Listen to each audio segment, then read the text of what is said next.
Well, as the weekend has begun, we're only going to be doing two reviews, and they're both exactly on a Saturday. We have, of course, Stardom with Day 2 in Korakuen Hall. This one features two championship matches. The first one is the New Blood Tag Team titles. Wingori, consisting of Hanan and Saida, defend the belts against Mai Sakurai and Chanyota. And then, of course, we have the New Japan Strong Women's Championship.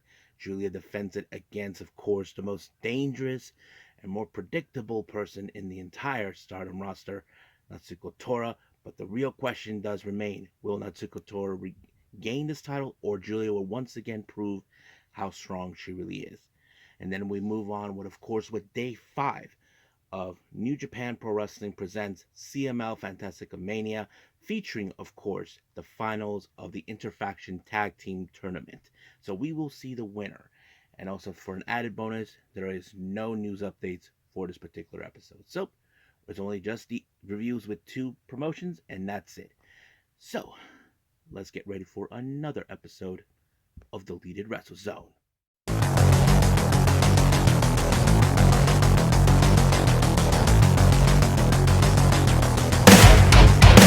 Are you ready? Get up, get up! Get up, get up! Get up, get up! Get up, get up! Get up, get up! Get up, get up!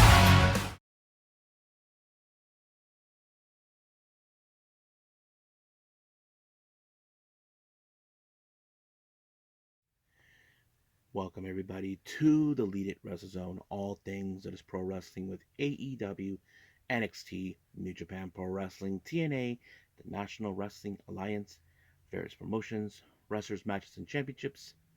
I am your host, J Rod here. So, if you are new to the channel, welcome. This is a channel where we do a lot of pro wrestling reviews, not only from promotions here in the United States, but also from Japan, Mexico, Canada, Europe, the UK, anywhere in the world where pro wrestling is not as big, but it continues to grow. We also do discussion videos, talk about various topics such as the wrestlers themselves, the promotions, factions, storylines, whatever we want to talk about. We also do more news updates. If I'm unable to put it on this episode, I can put it on a separate video by itself. We also do real timing news updates to keep you guys on alert what has been happening in the world of pro wrestling. We also do the United Sayaka Watch and various other cool things as well. So if you like what you see, please subscribe to us and click on that subscribe button, or leave us a nice comment down below in the description. Now, let's begin with our very first review, and this is from Stardom in Korakuen Hall. This is day 2. This took recently on February 17th. Our opening match is Oedo Tai, consisting of Ruaka and Starlight Kid. Now, for the record, for all of you that don't know, these two, reason they started out this match early is because they have to make a, how to say, they have to leave as soon as possible because they are making their presence known in New Japan Pro Wrestling to be part of the Fantastica Mania, facing CML's best they have. So their opponents are none other than Queen Quest, Lady C, and Azumi. Now, Lady C recently, as you know, she's been frustrating because she hasn't picking up any good wins in recently. But the real question, will she pick up wins? We know she has a good tag partner, which is Azumi, and of course the eternal rival of Starlight Kid. So that kind of sets it up. But unfortunately, Lady C did not pick up the win because it was Starlight Kid with the Black Tiger leg killer that made the real difference to pick up the win. Next up, we have singles action. We have Rana Yagami taking on Zuzu Suzuki. I figured this match was going to be interesting because I've always thought, see, when I look at Yagami, she seems like she has like that bit of the MMA or martial arts background, that sort of thing. You probably think that would be effective. It could, but you got to remember, Zuzu is young and she's in fact very good at what she does. Not to mention, you know that she loves to have a bit of fun. But she did not finish Yagami with the tequila shot like I would have assumed. Nope, she used her submission move known as the Yokubari lock, and that made the difference for her to pick up the win. Next up, we have Waka Tsukiyama taking on Mei Sita. Now, I know some of you Wakamania fans out there would have said if she beats Mei Sita, she probably would get an opportunity of the high speed championship. I mean, that would be good because right now, as you know, she doesn't have a chance to win the future belt since her 3 years are up.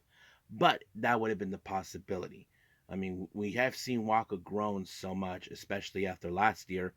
But unfortunately, that wasn't good because May Sita, as you know, she's impressive as always. A high speedster, she picked up the win by applying the Rolling Star, and it was over right from there.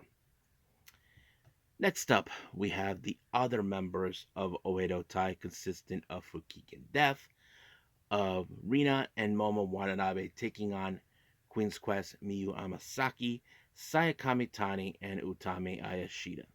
Now, much like what we saw in on February on February 14th, my bad, we did see Miyu Amasaki went after Rina herself.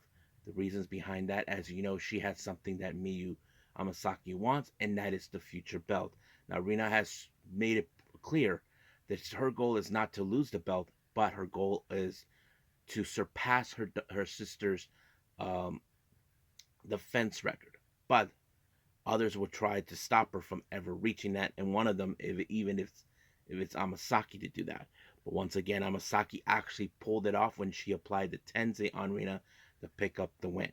Now, during the post-match comments, Rina did say well, not directly to Amasaki, but she did say anytime, any place. Yeah. So that's pretty much what's gonna happen. Next up, we have God's Eye, consisting of Saki Kashima, Ami Suri, and Mirai and Shuri, taking on the members of Stars, consisting of Yuzuki, Koguma, well, Koguma's back, Azuki, and Mayu Iwatani. Now, I'm sure many of you Koguma fans out there are very happy that she's back. I'm pretty much happy because I want to see the crazy bear do her crazy things, as always.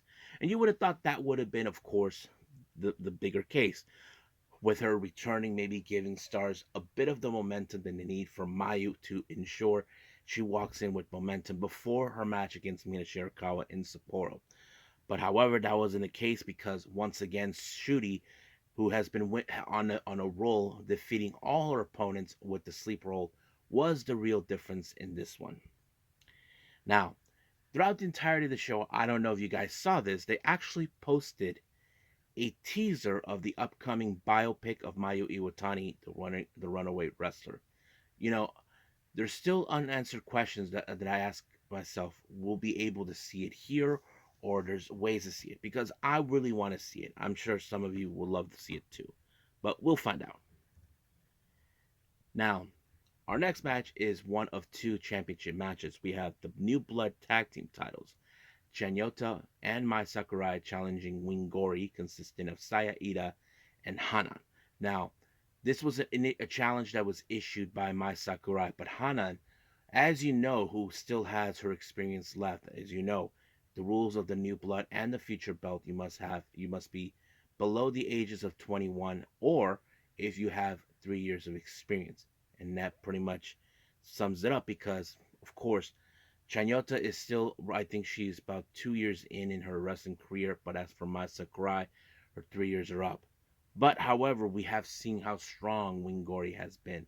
They've very been cohesive. And I'd have to say they were picked up by a huge challenge by Chanyota and Mai Sakurai. But I think the biggest moment is, of course, is Chanyota and Saya Ida when they tango with each other. And of course, man, that nasty little headbutt. Even Chanyota put the bump on her thing on her X account, and you can see it.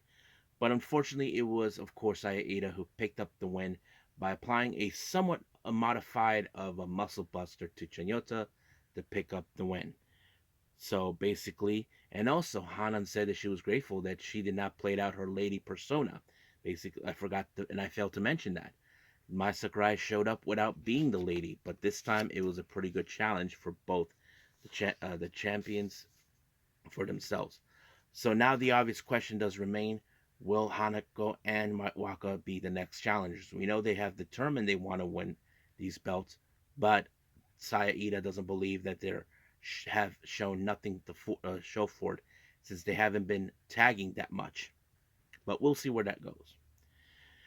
Now, our next match, we have the Cosmic Angels, Sayaka Korura, Yuna Mizumori, Tam Nakano, and Sayuri Uno taking on Empress, Nexus Venus, Hanako, Waka, Xena, and Micah.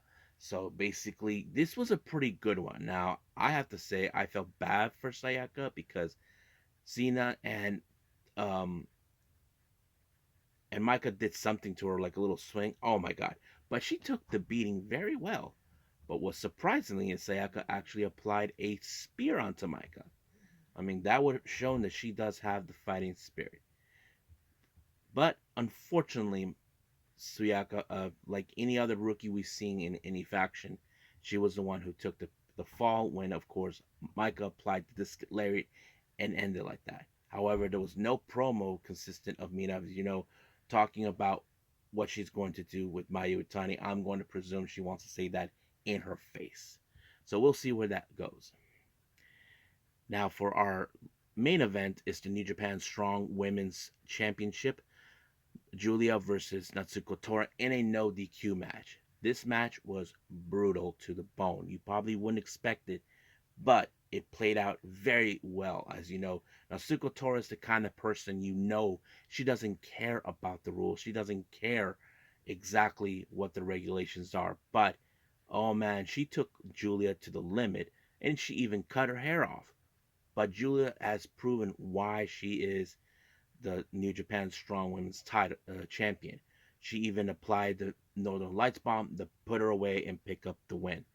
However, towards the end, Natsuko Tora told her, "Thank you for coming to Stardom," because as you know, there is the possibility she is leaving, and she said that there's no better rival for her in these type of matches. So I think it's kind of like what we see with Kawada and Matsuharu Misawa, when, of course, when Misawa passed away, Kawada retired because he felt there was no point to be around if he's not here.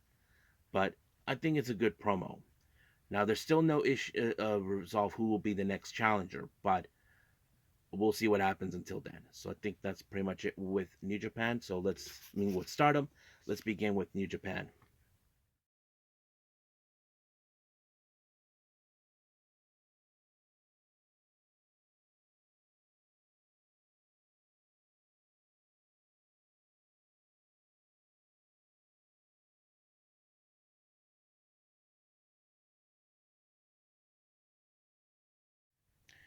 Okay, more with New Japan Pro Wrestling with Fantastica Mania.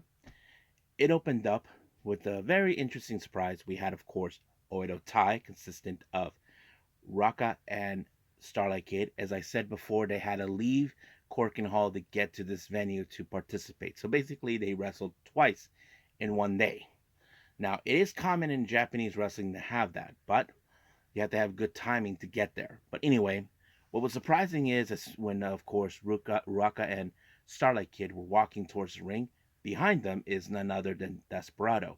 Now, if you guys remember clearly, back almost 2 years ago, Despy and Starlight Kid teamed up. They even interacted in doing some activity works where they talk about pro wrestling. You may look at it like a brother and sister type of relationship between those two. But however, their opponents are none other is La Chorchita and La Lluvia. Now, of course, this is a very good opportunity for Starlight Kid to face wrestlers who are also masked wrestlers. I don't think she's ever faced any other masked wrestler, but I have to say this match was pretty good, and I think they both sent out well. But unfortunately, that did not do any well because it was La Lluvia who applied the Mudo lock onto Raka to pick up the win. Now, our next match, this one features Super Kokeshi Machine II, Defunto and Ryosuke Taguchi taking on Kamataichi and the members of LIJ, Yodatsuji and Tetsuya Naito. Now, you probably would think this is going to be a very interesting match because it was a lot of fun, not to mention. Yes!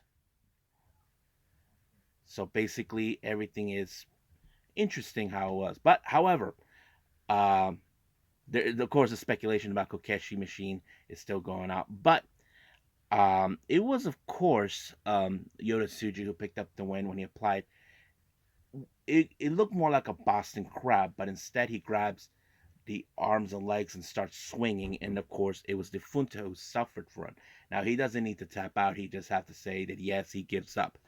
But during the post match, we did see, of course, well, the unmasking of Kokeshi Machine second. And it was, of course, Hamna. But I like how they played the story. Like, hey, when did Hamna get here? And of course, Naito wears a mask, calling himself Super Kokeshi Machine the third. I thought it was real fun. But yes, now their story is Kama Itachi, a member of LIJ. Well, according to Chris Carlton, that's Hiramu's word. But we'll see. Now, our next match, we have the House of Torture. Kanemaru Sho teaming up with Hichiseto and Okumura. They take on Yo, Hiroshi Tanahashi, Dark Panther, and Atlantis Jr. Now, you probably would think there will be some tactics with House of Torture involved. That is something we have seen over time with them, but not in this case, because you would have thought that would have been the real factor of the match winning. But however, that wasn't it. It was, of course, Hechi Seto, who we have seen very impressively as a submission specialist. He was the one who applied a submission onto Dark Panther and pick up the win. So very impressive on that part. Now, our next match, we have Doiki and Templario taking on Brillante Jr. and Soberano. Now, I'm going to skip ahead because I like this story. Like, you know, the old story goes, an eye for an eye. Last time, Templario's mask was removed by Soberano, resulting of a disqualification match. But you don't think Templario would have done the same thing? Well, he did actually. It like the old saying goes, payback's a bitch. So basically, he did the same thing, leading, of course, to Brillante and Soberano Jr. This winning the match. I wouldn't be surprised if both Templario and Soberano Jr. will be in a match again for their mask versus mask. So that is something we could definitely see in the future. Now, our next match, we have El Desperado, Extreme Tiger, and Rocky Romero taking on Francesco Akira, Mascara Dorada, and Mystico. Now, you probably would say there's a lot of good talent in these two teams, but there has to be one. Now, of course, we have seen rivalry with Rocky Romero against Mystico and Mascara Dorada, but in fact, it was a victory roll by Akira, who picked up the win on Tiger Mask. As you know, Akira has been on a losing streak before, but now he built up a little bit of momentum. And I think this is a good thing for him because, after what happened, losing the IWGP Tag Team titles and losing at the Steel Cage match, but this one, I think he deserved this win more. Now, this is the third place match for the Interfaction Tag Team title match. We have Stigma and Pegaso taking on LIJ's Bushi and Titan. Now, here's an interesting factor about this. LIJ has won second place last year in this, but I'm sure that the obvious thing that Rocky Romero did say during his commentary, that nobody wants to be dead set last, and I think this is one of those. Okay, ya casi termino. That said last, and I think that sets the story from there. But in the end, of course, it was LIJ with El Immortal by, of course, Titan, and then pinning Pegasus. And I think this sets out the word, okay, at least they won third place. They're not that's the last, but that leads Stigma and, of course, Pegasus as that's last. Now, our next match is the finals of the Interfaction Tag Team Tournament. Snuka Jr. and Ultimo Guerrero versus Magnus and Volador Jr. I have to say, what a hell of a match. I think this one shows exactly what Lucha Libre is all about. Now, I was a bit biased because both teams are great, but it was, of course, Ultimo Guerrero with the Guerrero special that picked up the win, and I thought, wow, so they are this year's winners. They even did a great promo, saying, they're thankful for being there, for the fans to show up. Viva Mexico and Viva Japón. I can't wait to see what else they're going to do. Hopefully there's more of this, but we'll see what happens. So I think that's pretty much it. So let's just call it a day. Okay, so hope everybody likes this episode. Sorry I kept it short. That's pretty much what's been happening. But, however, I haven't decided what's going to be the next episode, but I'm just going to wing it anyway. Yeah, so let's wing it. So for now, I'll see you guys on the next episode. I got some things to do, and then I'll see you guys on the next episode. So I must bid all of you adieu. So goodbye, and have a nice day.